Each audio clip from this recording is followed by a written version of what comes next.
Hello and welcome back to World War II TV. Before I introduce today's guest, I just want to remind you that tomorrow over on our sister channel, World War I TV, we have our first proper long format show. Tomorrow evening, Professor Gary Sheffield is joining us to talk about the myths and realities of the Battle of the Somme on, of course, the 1st of July, which is the anniversary of the battle. But anyway, meanwhile, here on World War II TV, today's guest is Evan Thomas, historian, journalist, and best-selling author. His latest book, Road to Surrender, about the path to the dropping of the 2 atomic bombs, would seem to be ripe for discussion right now, given the new Oppenheimer movie coming out. So I'm going to bring Evan in now. So good afternoon. How are you today, sir? Good. Nice to be here. So we've discussed it on the channel in various formats, in various ways. We've looked at the atomic bombers from the point of view of the science of the Manhattan Project. We've looked at the complexity of the POWs who are over there and witnessed the bombs. We've talked about it as part of the overall strategic bombing offensive. We've talked about the impact on the Japanese civilians, etc., etc., etc. There's lots of books about it. When you sat down with that empty manuscript or the first blank page, what were your hopes with this book? Why now did you want to turn your attention to this story? For starters, I've always wondered at that question that a lot of people have. Did we really have to drop the bomb? And did we have to drop 2 of them? And was there a way we could have warned them? And so that question just always fascinated me. I have a personal connection because my father was a lieutenant junior grade on a landing ship tank that was going from Europe to the Pacific. He had actually been at D-Day on his LSD based in London. And they had sailed out of Portsmouth. And anyways, and so the myth of my family always was, well, look, if it wasn't for the atom bomb, we wouldn't be alive because my dad would have been killed in that invasion along with a lot of other Americans. So that drew me into the story. What became apparent as I got deeper into this was I became convinced that the Japanese were so dug in that they would not have surrendered to anything short of not just 1, but 2 atom bombs. And it almost took a 3rd. We were getting ready to drop a 3rd. We know this actually from a cable from the British Embassy. So that became my conclusion. But what animated me through all this was the profound moral ambiguity that people who decide these things go through. I mean, just because I think now in 2023 we should have dropped these bombs doesn't mean in the spring and summer of 1945 the policymakers were so sure of it and weren't racked with doubt about what it is that they were going to do. I mean, we had never done this. We didn't really know how powerful the bomb was or what its impact would be. And we knew it was going to be a hell of a thing, but exactly what we didn't know. And these are human beings who are making these decisions. And they were stiff upper lip. This generation is, don't complain, don't whine, don't complain. I mean, they were from that generation. So they didn't do a lot of whining in public or even in private, but in their diaries, you can see real angst. And this will bring us neatly to the cast of characters in the book, because I think a lot of the understanding of basic understanding of the atomic bomb process is that FDR didn't tell Truman about it, and then Truman suddenly finds himself the most powerful figure in the known world and has to make this decision. And of course, there's nothing incorrect about that, but there's this wider cast of characters around in the periphery, but they're not in the periphery. And Henry Stimson, I think, is one of, I think he's one of the 3 characters you talk about. And I think have we been looking at this from a too narrow point of view and just thinking about the presidential role in it, when in fact there's these other individuals with way more investment in it? Yes, Truman, General Groves, who was the uniform army guy who ran the Manhattan Project, he once said that Truman was just like a little kid on a toboggan. That was kind of a snooty thing to say, meaning, geez, the guy just got there. He didn't know what he was doing. We were going to drop this bomb regardless. And he just was along for the ride. That's too harsh. Truman was the president. He was the decider. We do have little bits of flashes of insight into how he felt about it. But he wasn't really the main guy driving the train. That was Henry Stimson, who was the Secretary of War. And he was the kind of the chairman of the board of the atom bomb. They'd been building it since 1942. And in the spring of 1945, as the war in Europe is ending, Stimson realizes, oh my God, we might actually have to use this thing to end the war in the Pacific. And he starts writing in his diary about it. And he calls it by its code name S1, or the British code name tube alloys. But he also calls it the terrible, the awful, the diabolical, a Frankenstein monster. He knows how hideous this thing is. And yet he also knows that if we're ever going to end this war, we might have to use it. And he's 77 years old. He's tired. He's got a heart condition. But he's also a power guy. He's a mix.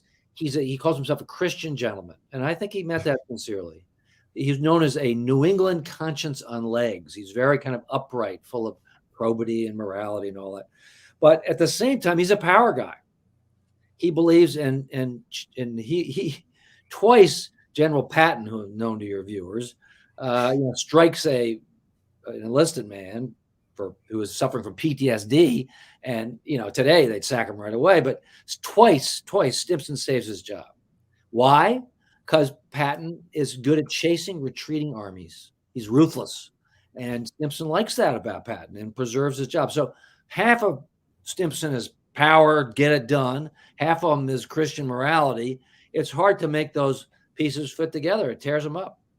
Well, but that is the conflict so many people are facing. And I think another thing I want to bring to this discussion and have your views on is that when people have written about this, there's been an implication this is the only big decision that Stimson and others have been involved in. But the whole strategic combined bomber offensive has been fraught with all sorts of difficulties, budgetary, whether it's working. I'll ask you about precision and area bombing later. So this is one of a whole series of problems to overcome that the US and the British and the Allies have been beset with since 1941 about exactly how to take the war to the enemy, and things have worked not as well as they were hoped. Some things didn't work well, but then they got better later on, and some things didn't work. So I think this is one of many things he's been looking at. And again, is that something that has been overlooked? That this is one of a series of discussions about how to take the war and how more correctly to bring the war to an end. There's a great scene that gets at just what you're talking about, because Stimson's not just worried about the atom bomb; he's worried about the firebombing of Japan, and he thinks that he's exacted a promise from his assistant secretary Bob Lovett to stop it, or at least limit it. And Lovett says, sure. But they keep it going. We can get into this, but partly because the precision bombing didn't work. They really didn't have any choice. But in any case, here's the scene. Truman, in early June, Stimson goes to see Harry Truman about the atom bomb, but also about firebombing. And he says, this firebombing is bad news, but I'm ambivalent about it, because on the one hand, he says, we don't want to look like the Germans committing atrocities. We don't want to look like Hitler. So I like to stop the firebombing. But on the other hand, here's my other problem with the firebombing, that it will burn down every city, and we won't have the chance to have a good backdrop for our new atom bomb. I mean, get the irony of this. We are preserving cities so that we can destroy them with an even more lethal bomb. So Stimson lays this out to Truman, and in his diary, Stimson writes, Truman laughed. Now think about this for a second. Was that a jolly ho ho ho laugh? No, it was the laughter of gallows humor, of dark humor, of people who are confronted with an impossible situation. On the one hand, they don't want to look like Hitler. On the other hand, they want to preserve the cities from firebombing so they can really destroy them with an even bigger bomb.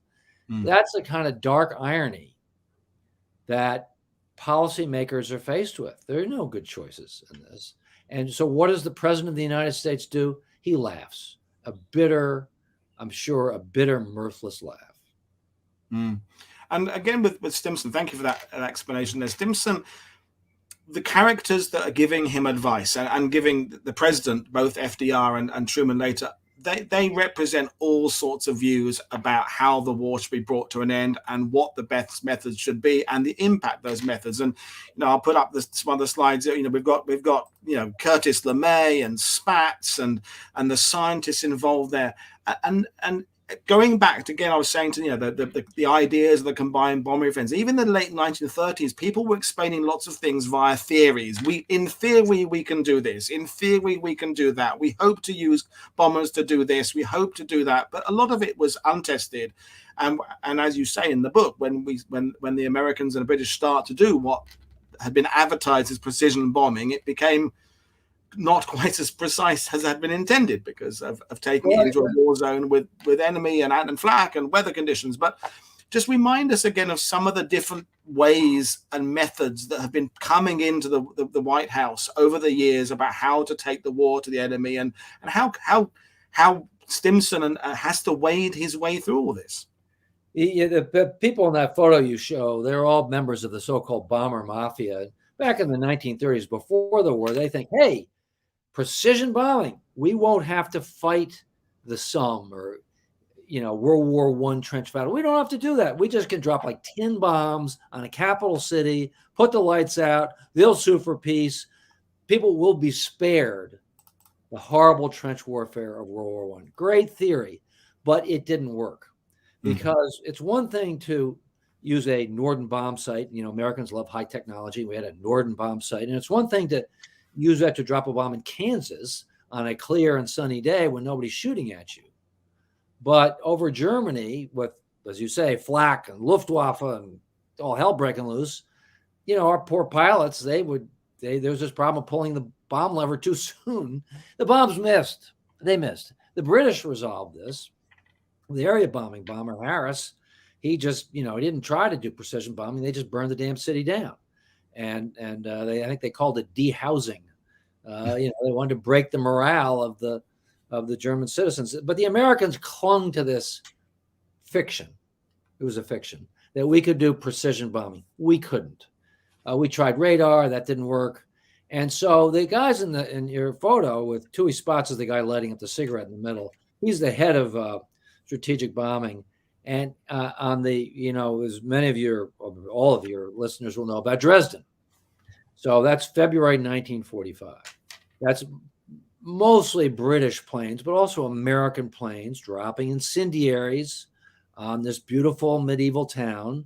And they burn it down basically and kill tens of thousands of people. Well, Tooey Spaatz gives the order to do it, but then he starts getting questioned on it. And 2 nights afterwards, he blows $1,700 on a poker game. And his granddaughter told me that his assistant, Spaatz' assistant, had to write Mrs. Spaatz and explain that Tooey had just spent 2 months' salary on a poker game. She understands this. He's under unbelievable pressure. Every night or many nights, he's sending out hundreds, thousands of men. Many of them don't come back. They're killing thousands of civilians. He's waking up at 4 o'clock in the morning. He writes his wife, during the day, it's okay. But in the middle of the night, when I wake up, I think about the families like ours that they're bombing. And it of course, it eats at him. And how does he deal with it? He has a scotch, and then he gambles, and he plays poker, and he does it every night, and he loses a lot of money. And it's just, how do human beings deal with these kind of things? And I think you're reminding us of the wider context in 1945 when these events are happening, because there's sort of paradoxically, I think everybody around the world feels the war is in its closing chapters. And yet at the same time, they realize there's lots more death coming because you've got to push the Germans into the heart of Germany. You've got to get the Japanese to relinquish all their territory. So there is going to be more next of kin notifications, more telegrams going through. So it's a difficult time. The back of the war has been broken, so to speak, but yet there's still these tough times ahead. And talking of tough times ahead, it's also important to bring in the Japanese this story, because the central to your book of the figures that you write about are the Japanese. So let's bring the Japanese players into it now. Remind us who the main players are in your book. Well, the main player, kind of the hero of the book, is a fellow named Togo. He's the foreign minister, Shigenori Togo, and he's part of the Supreme War Council. 6 people basically run Japan, and 5 of them are in uniform, the war minister, the army chief, Navy chief of staff, even the prime minister. But there's one civilian, Togo. And Togo is even his friends think he's charmless. I mean, there's not, he's a dour, but he's blunt, which is unusual in Japan. And he's the only guy on the war council who wants to surrender to save his country. The rest of them want to fight to the bitter, bitter end. They have, in the summer of 1945, 1 million Japanese soldiers waiting on the beaches of southern Kyushu, the southernmost island, at the landing beaches. They know where we're coming. They know where the invasion is coming. They have 7,000 kamikaze planes in caves waiting for them, all sorts of kamikaze frogmen, divers. I mean, it's going to be, and our estimates, the American estimates, is a minimum of 30,000 people dead in the first month. That's the minimum. Okinawa, which was a bloodbath, is 12,000. Iwo Jima, which is a bloodbath, is 7,000. This is now minimum 30,000, but more likely hundreds of thousands of American deaths. And the Japanese are just waiting for us. And it's not quite as crazy as it sounds. They know they're defeated. Their fleet's sunk. They're finished. But what they want is good terms. They want no American occupation, no war crimes trials, because after all, these guys are all going to be hung if we can do that. And they want to keep the emperor. And so they're not fighting to win. They're fighting to bleed us. They had a word for it, shiketsu, to a bleeding strategy. They are fighting to kill so many Americans and allies, British, or whoever comes along, that we will sue for peace and give them good terms. What changes the equation? The atom bomb. Not one, but 2 atom bombs. That is the straw that finally breaks the back. That and also Russia had been a neutrality pact, declares war on the night of the 9th. And the combination of the Russian declaration of war and invasion of Manchuria and these bombs that you have here. This is what it looks like. This is, I believe this is Nagasaki. Yeah. This is Nagasaki. So there's the before and after. And, pretty, it looks like an ashtray, the lower thing. And, just ash. Now, that's kind of the way cities looked after fire bombings, too. But these are harsh pictures. And there it goes to this mental anguish. On the morning that Secretary Stimson, showed Truman the photographs of Hiroshima, which look about like this, Stimson had a heart attack. Now, he's 77 years old. He's got a heart condition, so maybe it's a coincidence, but I don't think so. I think he looked at what they've wrought, and he had a heart attack. And Truman, who had basically turned it over to the military, very kind of open-ended order, dropped bombs as made ready on 4 cities. Truman sees these photographs and he goes, nah, I think I'll take control back. So Truman has been sort of a passive figure. Now he says, no more bombs without my say-so. That happens on the 9th, just about the same time as right after Nagasaki.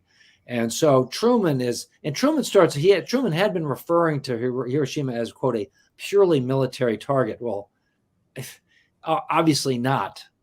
And he starts writing letters. I'm worried about women and children. He sees what they've done, and he doesn't want to do another. Having said that, there's a whole exciting back and forth in this that I write about. But 4 or 5 days later, there's still no Japanese surrender. And Truman, according to the British embassy, Truman informs the Brits that he has, quote, sadly decided to drop a 3rd bomb on Tokyo. That's 4 hours before we find out that this time the Japanese have really surrendered.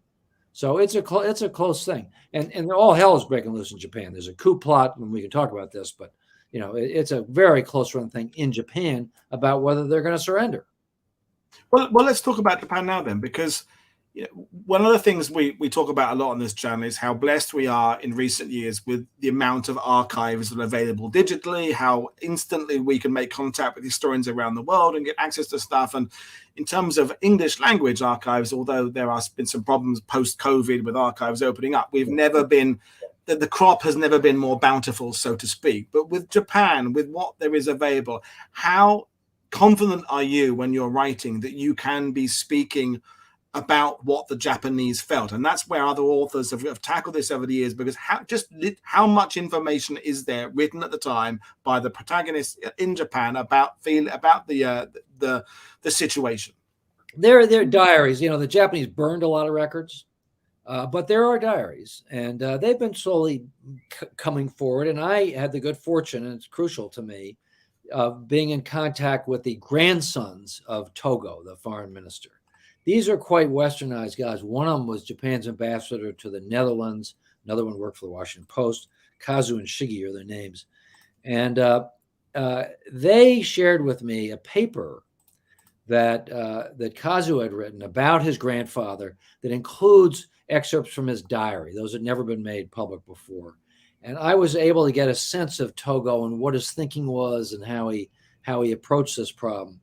And that was, crucial to my ability to make him a real person. What I try to do in these books, this is not dry military history. I'm trying to humanize these people as much as possible. And I wanted to make the guy you have on your screen, who's rather a dour figure, as I said, a real person. And thankfully, he kept a diary, and his grandsons had it, and they shared it with me. So I was able to talk about his feelings, and that made for a lot more vivid storytelling, but also made me better understand why it was that the Japanese were not going to surrender, because of the crazy people that Shigenori Togo was dealing with, particularly Anami, the war minister, General Anami, who was really nuts.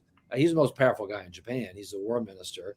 And he is quietly egging on a coup attempt by junior officers.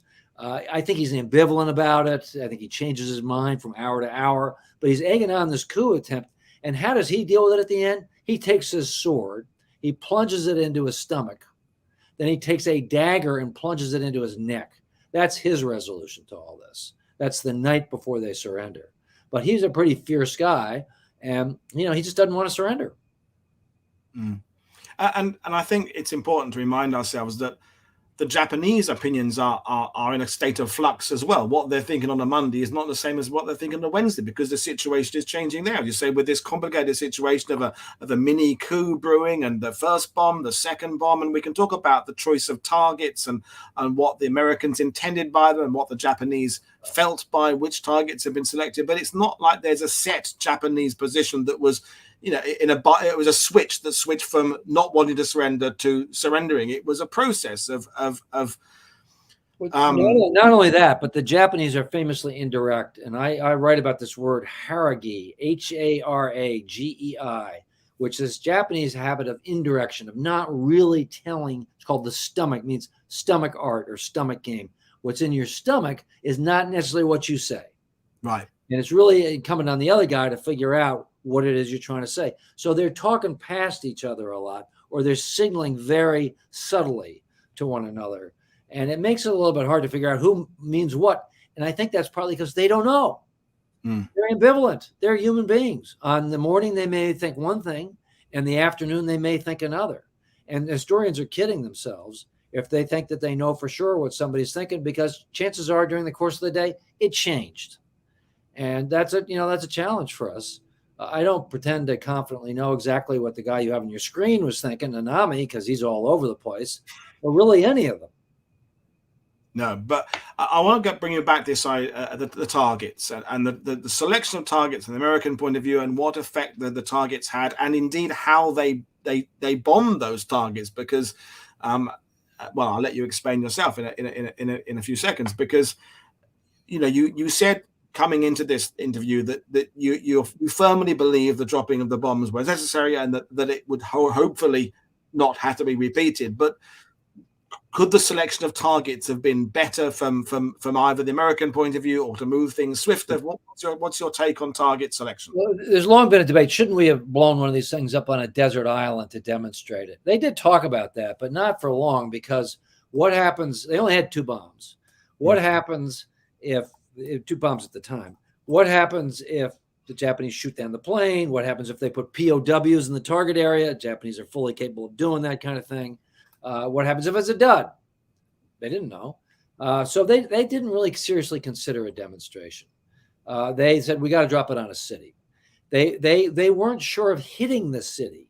They're dropping bombs from 30,000 feet. They tried that earlier with precision bombing, and the jet stream would get the planes. They didn't even know what the jet stream was in 1945.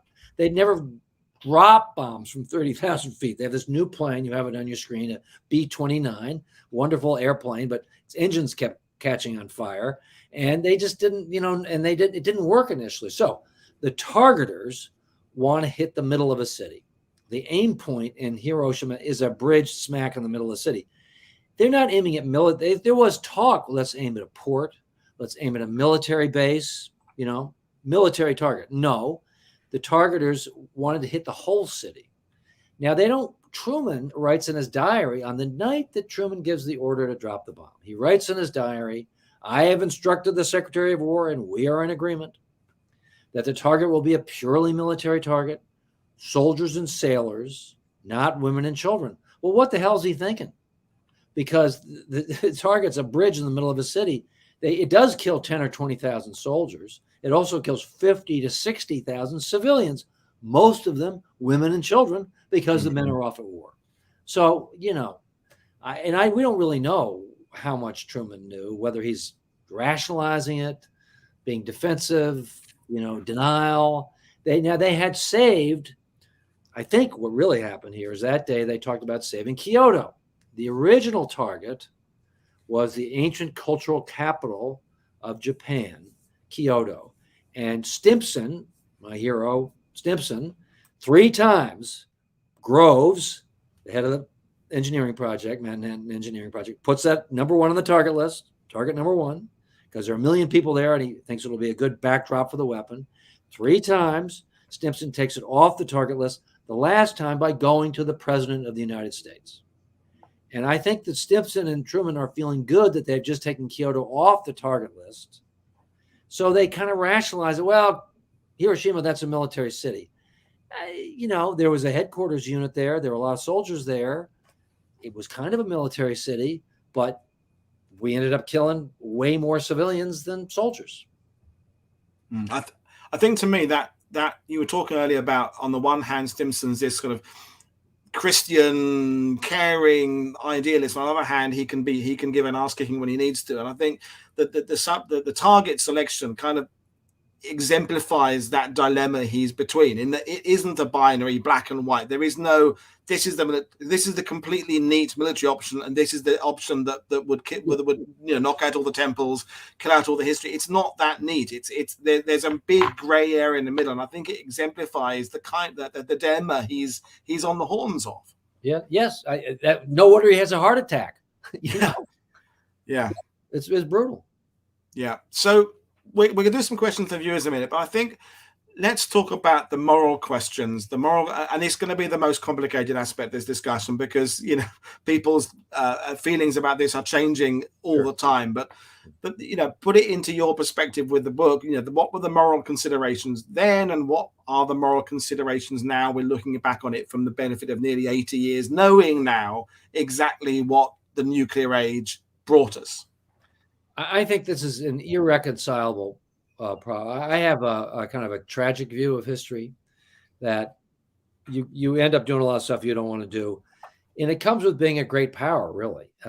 Ideally, a democracy, a freedom-loving democracy, would not have a secret intelligence service, but we do. And we lie, cheat, and steal all the time because of it. Ideally, a peace-loving country would not go to war. I think we've gone to war something like 89 times.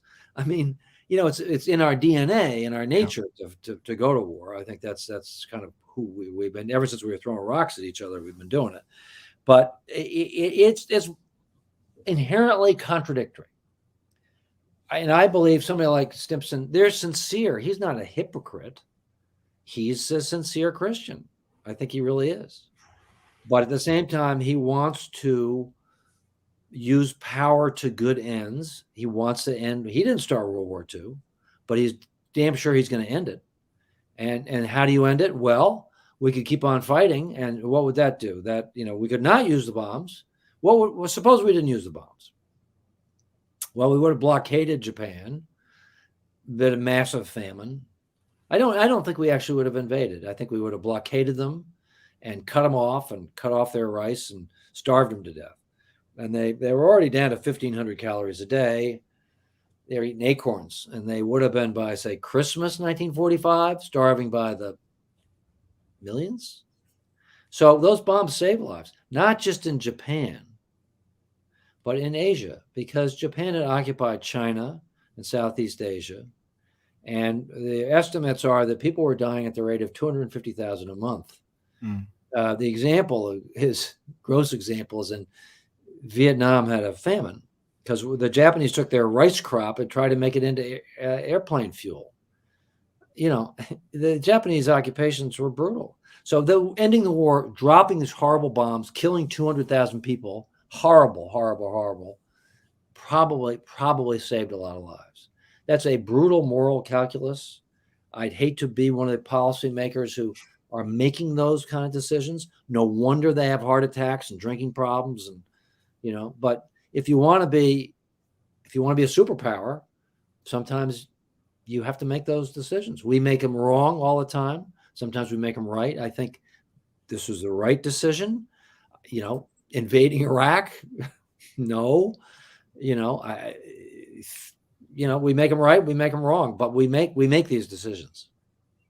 I think that, thank you for that. The understanding I have from this is that I don't think any of the players involved in this could have had any idea just exactly how affecting the nuclear age would be. And I talked before going online with this, that I remember my going under my desk at school. I'm 54 years old in England, and I wasn't the only generation that did that. You did it in the States, you did it in Australia, and we had these awful public information films about what to do in the event of nuclear war. I don't think any of the players, even the scientists, I mean, I guess I believe is what the thrust of the new Oppenheimer movie is that so I think we can be a little bit forgiving for those people back then of not having the foresight to know just what was going to happen over the next few decades. But actually, they kind of did. Okay. Stimson in his diary really does worry about what's coming next. And Oppenheimer, there's a little rebellion amongst the scientists at Los Alamos who go, oh my God, we're going to actually use this thing. And he quiets them. I bet you this is a scene in the movie. I haven't seen the movie, but I'll bet you it's a scene. Oppenheimer says, look, if we use this, it's the last time we'll ever use it. War will end. This will end all war. It'll be so horrible. We'll never have to do another. Well, then after the war, this is another scene I bet you is in the movie. They were hoping for arms control. Stimson was, and Oppenheimer, they don't get it. Truman, they don't trust the Russians, so there isn't going to be any arms control. November 1945, so that's 3 months after the bomb. Oppenheimer goes to the Oval Office to see President Truman, and he says, I feel that I have blood on my hands. And Truman kicks him out and says, I never want to see that crybaby again. Now that's Truman asserting himself. The buck stops here. This is my decision, not his. Some of this is admirable, taking responsibility. But he has to pronounce that way to show what a tough guy he is, I think, to convince himself, right? Because he's probably pretty bothered by this too. But this goes to your point. Oppenheimer was worried that, oh my God, what have we unleashed on the world? I'd hoped it was a one-time only thing, but maybe it isn't. And now, it has been, partly because it was so terrible that there's been a taboo. The memories of how grisly it was in Hiroshima and Nagasaki have prevented us from using another. I fear that we're getting to an age where we're going to forget. if you read minutes of the national security meetings in the early 50s, they used the word taboo. The use of nuclear weapons is taboo. They talked about it in Korea and over Formosa, now what's known as Taiwan, then Formosa. They talked about using atom bombs against the Chinese and against the North Vietnamese, but they didn't do it partly because there was a taboo against it. Well, now, has that taboo worn off? I mean, it's interesting. I mean, when you were saying that, I was thinking of the fourth Indiana Jones movie, the one from about 15 years ago, where the nuclear bomb was used for a gag. It was used with Indiana Jones hiding in the fridge, being blown across. It was used for a visual cutaway, almost Family Guy style gag. But that wasn't how the nuclear war again was. I was taught about when I was a kid. The nuclear war was a very, very scary reality that listed in our lives. And now, and it leads me to my next question, because the process of writing a book, takes months, years, depending on the author. But you can't have. Well, I suppose you could, because you're very, very knowledgeable about these things. But now you're doing the publicity for the book. Now we're in the middle of the situation in Ukraine. There's situation in Taiwan. There's the world situation is problematic. Has anything about the process of writing the book, your conclusions drawn, has anything changed with the current events that we're living in today? Well, it surely made me think about them. I mean, I'm in a funny position because this is a book that justifies the use of atom bombs. That's my conclusion. At the same time, and I write about moral ambiguities, but at the same time, I'm absolutely clear that there should be no ambiguity about one thing. We should never use these weapons again, ever, under any circumstances. Tactical, strategic. One thing, the strategic weapons are now 100 times the size of the Hiroshima bomb. A warhead on an ICBM, on a submarine, 1 megaton, 100 times Hiroshima. The tactical weapons are still pretty damn big. And this guy, Belarus president, said the tactical weapons that Putin just gave him are 3 times the size of Hiroshima. Some kind of battlefield weapon that is, 3 times the size of Hiroshima, which killed 70,000 people. Fortunately, the wind blows from west to east in Ukraine, so it'll blow back on Russia, so that maybe they won't do them. But anyways, it's back on the burner. And I feel strongly that having used these things once, never under any circumstances ever again. And that's what I think. Okay, thank you. Well, I may bring a couple of my own questions to the table in a minute, but there's a few coming from viewers, sort of comments and questions. I'll start with them now. So Bob is saying, was there a third bomb available in near time? The HEU or plutonium coming out of Oak Ridge and Hanford was being produced in near penny packets. What's the answer to that? They had the implements for a third bomb that could have been ready as soon as August 20th. So the Japanese surrender on August 15th. On August 14th, Truman tells the British chargé in Washington, it looks like we're going to drop a third on Tokyo. So that would have been about August 20th or 21st. They expected to have, I think, 7 bombs by the end of September. I don't remember the exact numbers, but there's an escalating number. The plutonium, there's very little U-235. They use that in the gun type bomb used on Hiroshima. But plutonium, they can make more of it, and by the fall, they're going to be making a number of weapons. Okay, thank you. This one's a comment from a regular viewer, Gary Giamara. So I think it's going back to the earlier conversation about, the firebombing, the strategic bombing as a general concept. And he's saying, okay, so many top Japanese leaders are irrational and truly fanatical. So why would they care if yet another city was obliterated? Why should they care if that came through 1 aircraft or hundreds? So I think kind of the point is that whether we dropped the atomic bombs or just carried on with the firebombing, how much difference would that have made to the fanatics? Good question. I mean, when on August 9th, when they get word of the second bomb, the Supreme War Council, General Anami, the war minister, says, wouldn't it be beautiful? Wouldn't it be wondrous if the whole nation were to perish like a cherry blossom, like a flower? He says, let them drop 100 bombs. So there's a crazy fanatical streak that just wants to fight on. But some of that is bluster for the junior officers or militants.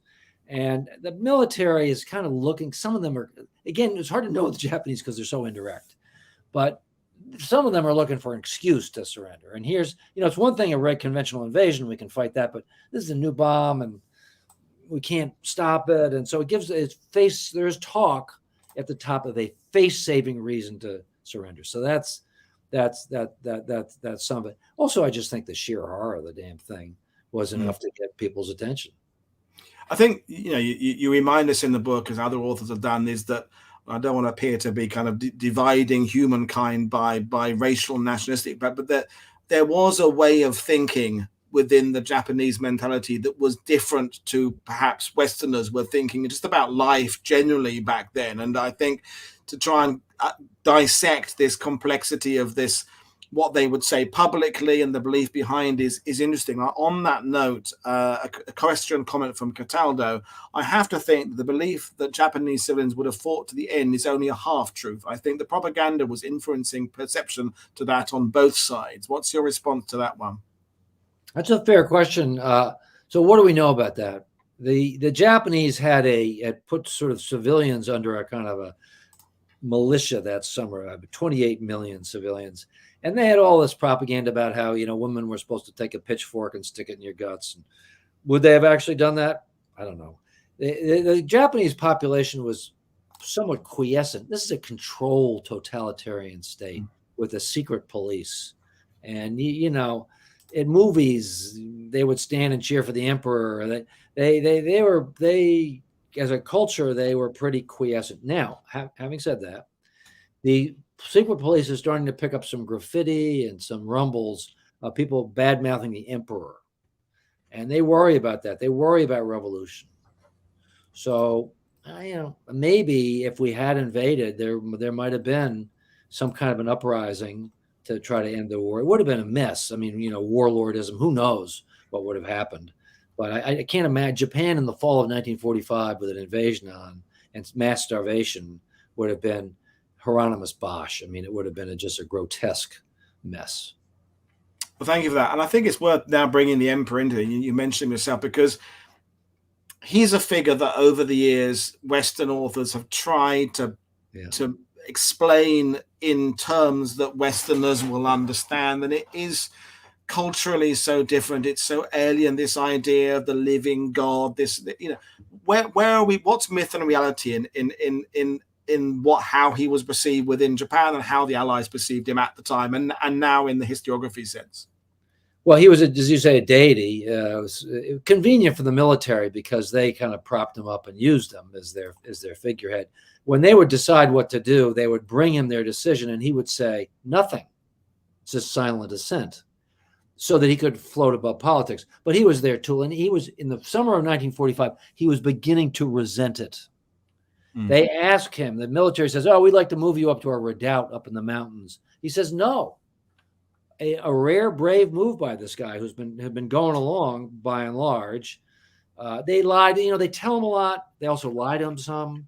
So it's not quite clear how in the know he is, kind of a mixed bag. But suffice to say, in the end game here, he stands up to the military. Why? I think partly because he's scared for his own skin. They know another atom bomb. Now that his palace had been firebombed by mistake in May, not targeted, but the fire inferno had leapt the moat and burned down a number of buildings in the palace compound. He's living in an air raid shelter underneath his library. And he's scared. The radio signals have picked up that the 509th Composite Group, which had dropped the atom bombs, is in the air. They don't know. He's afraid, not unreasonably, the third bomb's coming for him. It wasn't coming for him. If they dropped it, it would have been in the burned out areas of Tokyo. They're not going to bomb the palace because there has to be somebody there to surrender. So we're not going to kill him. But he's afraid we're going to kill him. And we might have dropped one so he could see the flash. And so he's fearing his own life. But at the end of the day, he's rational. There's a scene where they agree to surrender, but only if the emperor is sovereign. And the Americans go, no. The emperor is going to be not reporting to God, but reporting to Douglas MacArthur. Is going to be reporting to us. And the Japanese reject that. So the negotiations go on. As negotiations is too strong a word. But anyway, interestingly, Hirohito says, look, they have this thing about I'm going to be subject to the will of the people. As a practical matter, if the people aren't for me, I'm not going to survive anyways. So he's kind of a realist at the end, divine or not. He wants to. He accepts. He overrules his own military. He shows some courage, really, and he has to do it twice. He does this sacred decision as Seidan. There's a coup going on in his palace on the last night. For a meek guy, he's actually pretty brave at the end. Brilliant. Well, thanks for taking us through that one. So a few questions have come up in the sidebar about the potential invasion by Russia. So this is an example question I think I'll use. So Sean Brennan is saying, ignoring the politics within the Allies, what would have been the impact on Japan if the Soviet offensive, if the atom bombs had not been used? I mean, you mentioned it earlier, but yeah, sure. And I know it's speculation, but what's your opinion? No, the leading scholar on this is a guy named Hasegawa, who's a UC system scholar, and his whole thesis in Racing the Bomb is that it wasn't the bombs that caused Japan to surrender. It was the invasion of Manchuria by the Russians, the declaration of war by the Russians on Japan on the night of August 9th. That really is what turned things. And there's some evidence for that. I don't think the evidence is compelling. For one thing, there's also a lot of evidence that it was the bombs that scared them, not the Russians. There's evidence on both sides. I think there's more evidence that it was the bombs and not the Russians. But here's a practical issue. The Russians did not have sea lift. They didn't have ships. We had the ships. The Americans had the ships. The British had the ships. The Allies had the ships, but not the Russians. So they couldn't have come over. They, in fact, did. There was a small invasion of Sakhalin and the islands to the north after the surrender on about August 20th, so 5 or 6 days after the surrender. There's a little Russian invasion. There's a big battle that's fought there and kind of a stalemate, and then the Russians back off. So the Russians had some ambitions. They actually asked to be co-rulers of Japan, co-allied commanders. And we said no, because they said, you just got in this war 2 days ago against Japan. But just practically, they didn't have ships. So they couldn't have. Good thing, because the idea of a Russian occupation of Japan is pretty terrible. It is. Most of the outcomes are terrible. It's just how different the terrible would be and what kind of terrible. Choose your poison. Yeah. So another couple of questions. It's about the Allied decision to drop it, and so Peter O'Connell has got a representative here. The political reality: if Americans had found out Truman had failed to deploy a war-winning weapon prior to a costly invasion, they'd have literally torn him to pieces. What's your opinion on that? Yeah, the Stimson says, it's a good thing this bomb works, because otherwise we'd all be in jail.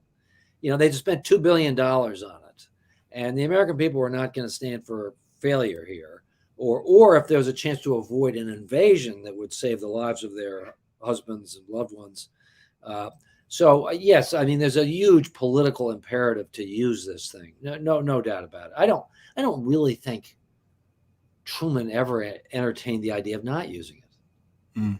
I think there's also, it's come up on our channel in many occasions, when the Allies develop a thing that they've spent lots of time investing in and money investing in, they tend to use it. The first Allied Airborne Army that was used at Market Garden, they've got it, you've got it, you're going to use it somewhere. The B-29, fraught with problems during its development, more expensive than Manhattan Project, but you're going to use it regardless of its problems. The British with the jet, and the Axis are doing exactly the same thing. They get to a certain point where they've invested so much in it, they're going to use it anyway. So there's a certain amount of inevitability about and Kit Chapman. I believe that. I worry about that. I'm torn by this, because on the one hand, I think to talk about the modern day, we need to build up our forces to deter China, Navy, Air Force. We need to have a modern, expensive military. I believe all that. At the same time, history tells us that when you build up weapons and forces, you're going to use them. There's a natural kind of momentum, whether it's war fever or just some ineffable thing that happens. You build up forces, there's a momentum to use those forces. And I worry about that. On the one hand, I want to deter China with strong forces. On the other hand, I fear that if we build up our forces and China builds up our forces, there's a kind of natural momentum to use these damn things against each other, including tactical nuclear weapons. Well, that would be, thank you for that, be a good point to mention in a kind of crass interviewer question, your hopes for the book, Evan, but also the importance of the book, because you said yourself a little bit earlier that you worry that people are beginning to forget what the atomic bomb or nuclear bombs can do, and we're in a situation now where there's all sorts of problems, and they're not just military. We're looking at global warming, we're looking at the ecology aspect, and is it, we should be talking about this. Why should we be talking about it, and for the future generations? We should be talking about it. I mean, this is a crass, you're right, it's a crass question. Do I want to sell books by atom bombs or the fear of nuclear war? You know, I want to sell books. That's true. What eats at me here, and I wasn't thinking of this so much when I started, but I increasingly think about it, is the following scenario. That we defend Taiwan and there's some kind of naval engagement out there, maybe even by accident, but we start fighting at sea. The Chinese use land-based missiles against our ships. We attack Chinese missile bases on China. We attack mainland China. They use a tactical nuclear weapon to destroy our fleet. We're off and running. We are now in a limited nuclear war. Can you keep it limited? There are war game people who think so. You know, they write scenarios about this all the time. I notice sometimes when they do these war games about China and the United States, they take nuclear off the table. They just, the war game players say, no nuclear. Well, that's great in a war game, but is that what's going to happen? You know, I wrote a book about Dwight Eisenhower, President Eisenhower, called Ike's Bluff. And he would quote Clausewitz, and Clausewitz, we all know this expression, war is just politics by another means.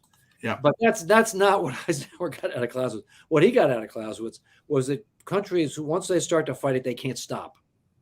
They fight to the end, especially if their national survival depends on it. And so Eisenhower in the 1950s was determined not to get in. He didn't believe in his limited nuclear war crap. He thought Kissinger and all those people were wrong.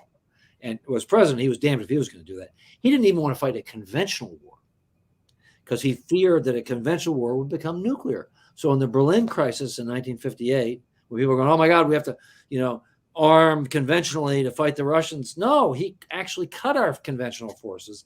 And he said, it's all or nothing. We're either going nuclear or nothing. And it was a bluff. Now, if you're Eisenhower, you can get away with that bluff. I don't think other leaders so much. But the point is, I just deeply mistrust this idea of a limited nuclear war. Human nature doesn't give you confidence that we would know how to stop it. I think, again, I'm going to sound really pathetic in my analogy here, but it's like saying a limited pub fight. It either is a pub fight or it isn't a fight. Limited pub fight is anything, is it? So a nuclear, surely it is either a nuclear war or it isn't a nuclear war. I can't believe it. There can be, that's me as a civilian saying so. But we sure ought to be talking about it. You know, I think this movie, not my book so much, but this Oppenheimer movie is going to stimulate some discussion, because I haven't seen it, but I've heard it's pretty riveting. I'm hearing that people are coming out unable to speak, and it's bringing up really complex ideas, which is what we want from cinema. We'll see. I haven't seen it yet. Crassly, I want to sell a few books off. The bounce effect. I could get a few followers on the channel. That would be good. But more globally, I hope that people start talking about this. Yeah, we'll do a couple more questions if you don't mind. So Soylent Green, I always love his Korean name. Has Evan read about the planned biological attacks by Japan if the Allies invade? I'm sure you have, but what's your opinion about it? They had. I mean, they had this lab building horrible stuff, and they actually used it in China. So the Japanese would stop at nothing, and I'm sure they would have done whatever they possibly could have. There was conscience. Wasn't big in at least the quarters of the Japanese military. And actually, you know, I'm pretty much of a Hirohito fan, but I believe I read that Hirohito signed off on the use of some of these experiments with chemical and biological weapons in Asia that had Hirohito's approval. That's a disturbing, if true, if I remember this right, that's a disturbing fact. Okay, thank you. You've already mentioned this earlier, but Peter O'Connell's bringing it up, and we've had Ian W. Toll on the channel before. Yes. He is saying Ian Toll maintains the hypothesis that the early end of the war saved 10,000 civilian lives, death from famine. Seems that all of the bombing, chemical or nuclear, paled in that context. I mean, you said that yourself. I mean, people do debate the numbers, don't they? Paul Hammer's been on the channel. People talk about how many, it's whether it's hundreds of thousands or millions. I mean, the point is, it's significant numbers, isn't it? Well, sure. I mean, just do the math. They're starving to death, and they had their worst rice crop ever, I think, in 1945. They're already eating acorns, and we had gotten to the point where we could even now, the technology is better, so we can cut the rail lines. The person who's good on this is Rich Frank, who's one of our scholars. He wrote a book called Downfall. And this is not my research, but he's gotten into this.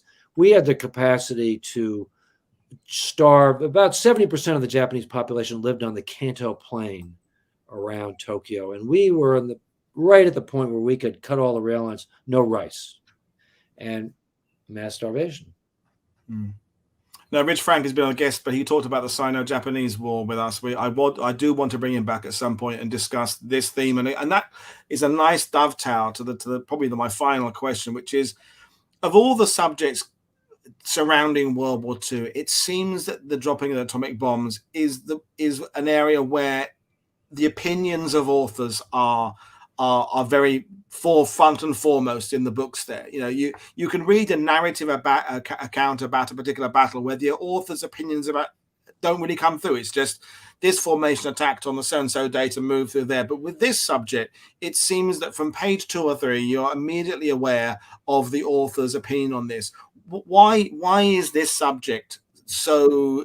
Why does it draw people to write those sorts of books? Two reasons. One is you're dealing with counterfactuals. These are hypotheticals because we don't know. So obviously opinion immediately comes in. But the other thing, the deeper thing is it's so fundamental to war. I mean, this is the last, when Tooey Spaatz told General MacArthur about the atom bomb on, I think, August 1st, he said, this changes war forever. This totally, these military guys, Eisenhower, they all hated the atom bomb because it totally changed their idea of war. Because war, it's now war. It's no longer the pretense that war could be between soldiers is over. These are now wars between civilizations. They are wars of extinction, and they aren't some nice little naval battle or some land battle. The heads of state in Europe in the mid 17th century all got together and they wrote rules of war. Because after the religious wars in Germany and so forth in the early 1600s, so we want to put some rules into war, like no assassinations, so they don't kill each other, and all of that. You bring in nuclear weapons, and that's gone. Okay, no, absolutely. So we will bring things to an end, but any kind of final point that you feel you haven't made in this discussion, or that is integral to the book that you want to make to the World War II TV viewers? So let me make this callow, self-serving point. My book is a good read. I mean, it reads fast. It's the shortest book I've ever written. You can read it in 2 sittings, and it really moves right along. More than my other books. There are a lot of reasons for that. I wrote it in the present tense, but this is a totally self-serving point. It's a good read. Okay, well, as always, folks, the links to purchase the books are in the description below, or you can find it at your local bookstore of choice. So what next on the horizon for you in terms of writing? I think I'll do this for the beginning of the war, the 7 days around Pearl Harbor. I'm interested in what it's like for Churchill, Hitler, Roosevelt in that moment when all hell is breaking loose. Try to get in their heads. What is it like for them? You can't totally do that, but you can sort of do it. No, I think that's what I enjoyed about this book, is that by centralizing on that's a bad choice of the word there, but by focusing on these three figures and then the figures around them, you are getting a sense of the people behind it, because the topic is so enormous. I mean, the number, the death tolls are so huge, the effects of it, the science behind it is so mind blowing. To bring it down to some individuals and their diary extracts, I think does somehow focus it and make it, as you said there, an enjoyable read, quote unquote, despite the fact of course nuclear war can be enjoyable. Yeah. Brilliant. Well, we'll leave it there. So, Evan, it's been a pleasure talking to you. I hope our paths cross again in some shape or form, because it's been an interesting chat. And viewers, thank you for your questions. So again, I'll see everybody tomorrow on World War One TV, but otherwise it's back on Tuesday for some more World War Two TV program. Thank you, Evan. Thank you, viewers. I will see you all again next time. Cheers, everybody. Bye. Thanks, everybody.